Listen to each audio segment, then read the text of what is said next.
Ikuti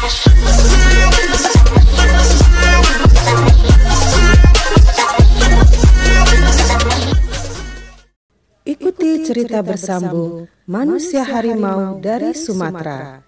Selamat mendengarkan. Dalam pada itu, Ki Ampuh di rumahnya telah menemukan anak-anakan dengan seekor ayam yang diibaratkan anak Indah dan Erwin. Ki Ampuh telah siap dengan pisau yang tajam. Kaki ayam telah diinjak, sementara kepala ayam telah dipegang dengan tangan kirinya. Tinggal menyembelihnya saja lagi. Dia terlalu bengis dan sadis. Ayam itu telah dipandangnya sebagai anak manusia. Dia akan mulai membalas dendam yang sekian lama tak bisa dilampiaskan. Tanpa bismillah, tangannya bergerak ke arah leher ayam.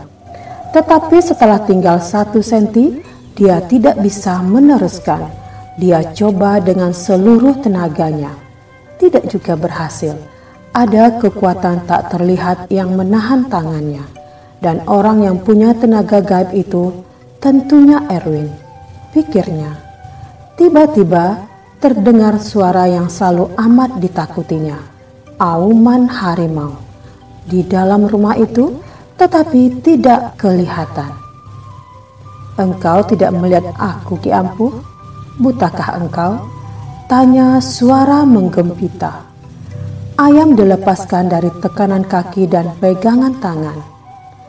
"Mengapa tak kau sembelih? Ibarat dia anak, istri dan diriku. Kau dapat membunuh kami semua dengan menyembelih ayam itu. Kau hebat sekali, Ki Ampuh." Murid Mbah Penasaran yang telah membunuh ular raksasa dengan hanya menikam buah kelapa, melihat dan mencari ke sekelilingnya.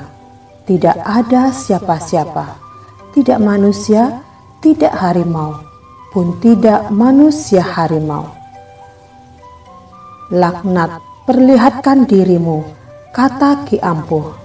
"Aku di sini, mana matamu? Kau pengecut, bersembunyi, keluarlah kalau berani." "Aku sudah datang untuk bertanding. Kau katakan aku pengecut, tetapi kau lebih buruk daripada aku. Kau bermata tetapi tidak dapat melihat. Mengapa kau tidak belajar melihat setan dan iblis? Kau lupa? Erwin mempermainkan musuhnya." Ki Ampuh tidak menjawab. Dia merasa disindir dan dipukul, walaupun dengan kata-kata. Benar, dia lupa belajar melihat iblis. Kini dia dipermainkan, tetapi dia tidak terlalu khawatir. Telah diujinya dirinya di hadapan Mbah Penasaran tempo hari. Dilempari dengan pisau, semua mengenai tubuhnya, semua jadi bengkok dan berjatuhan ke tanah. Dia kebal, apa guna khawatir? "Kau ingin melihat aku?" tanya Erwin. Ki Ampuh tidak menjawab. Dalam hal mata, dia telah mengaku kalah. Tetapi itu tidak menentukan akhir pertandingan. "Ini aku," kata Erwin. Murid Mbah Penasaran memandang ke arah suara. Tidak ada apa-apa. Tetapi kemudian mendadak satu makhluk berdiri di sana. Bukan muka Erwin, tetapi kalau badan manusia berkepala harimau, siapa lagi kalau bukan Erwin? Ki Ampuh mengambil sikap hendak menyerang, tetapi harimau manusia itu hilang. Ki Ampuh marah dan malu. Dia memaki-maki, mengatakan Erwin hanya iblis hina yang ketakutan, hanya banyak bicara tetapi tidak berani bertempur. "Aku di sini sekarang," kata suara Erwin, kini dari arah lain. Ki Ampuh membalik. Tidak juga ada apa-apa, tetapi secara tiba-tiba di sana berdiri harimau.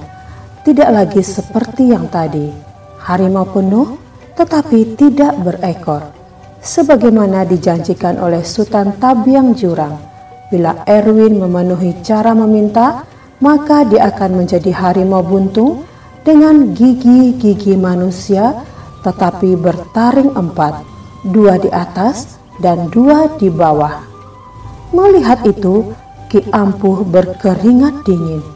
Dia mulai ragu-ragu ilmu siapa kini yang lebih tinggi, dia atau musuhnya.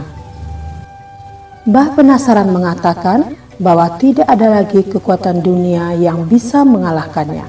Terasa baginya bahwa orang muda itu mungkin lebih hebat. Ki Ampuh bisa mengirim orang halusnya ke rumah Indah, dan di situ dia bisa melihat roh Erwin yang datang melindunginya. Tidak bisa melihat Erwin yang ada di rumahnya sendiri. Ini pasti suatu kelebihan. Tetapi dia berharap Erwin tidak mempunyai ilmu kebal.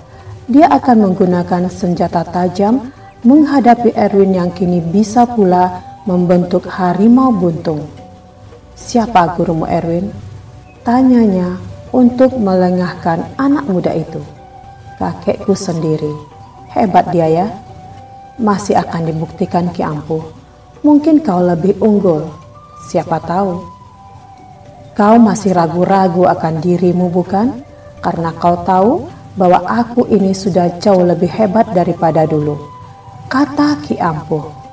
Lalu terjadilah pertarungan itu antara harimau buntung dengan Ki Ampuh yang bersenjatakan keris yang terbuat dari besi kuning dan mengandung bisa mematikan.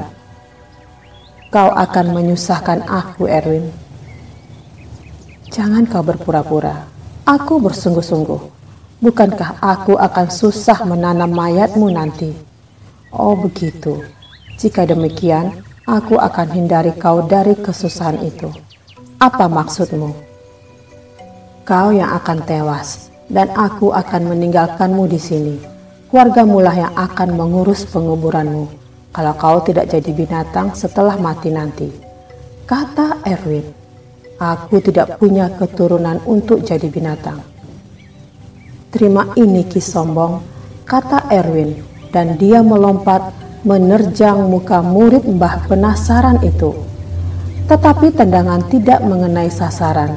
Harimau buntung segera berbalik, memukul tengkuk Ki Ampuh. Kali ini mengena. Ki Ampuh terhuyung, tetapi segera memperbaiki diri. Dia menyerang dengan kerisnya. Harimau itu berdiri di atas dua kaki, memberikan dadanya. Ki Ampuh menikam lagi. Tetapi tubuh harimau itu bagaikan kasur empuk yang terbuat dari karet busa. Pisau tenggelam, tetapi tidak mengeluarkan darah. Lebih 5 kali ditikamnya. "Sudah puaskah kau, Ki Ampuh?" tanya Erwin. "Oh, kau kebal juga, heh." "Tetapi kau lebih kebal, Ki Ampuh. Aku punya kelemahan. Kalau kau kenai tempat itu, akan matilah aku." Memang, tiap orang kebal punya kelemahannya. Tetapi di mana? Walaupun mengetahui bahwa Erwin juga kebal, Ki Ampuh tetap menggunakan kerisnya. Siapa tahu nanti kena tempat yang lemah itu. Tiba-tiba terdengar suara wanita. Erwin tidak mengenal, tetapi Ki Ampuh tahu siapa yang memberi dorongan semangat itu. Dia adalah Mbah Penasaran. "Lawan, kau jangan membuat malu," kata Mbah Penasaran. Dia berdiri di sana berwujud manusia, muda dan cantik, walaupun umurnya sudah ratusan tahun.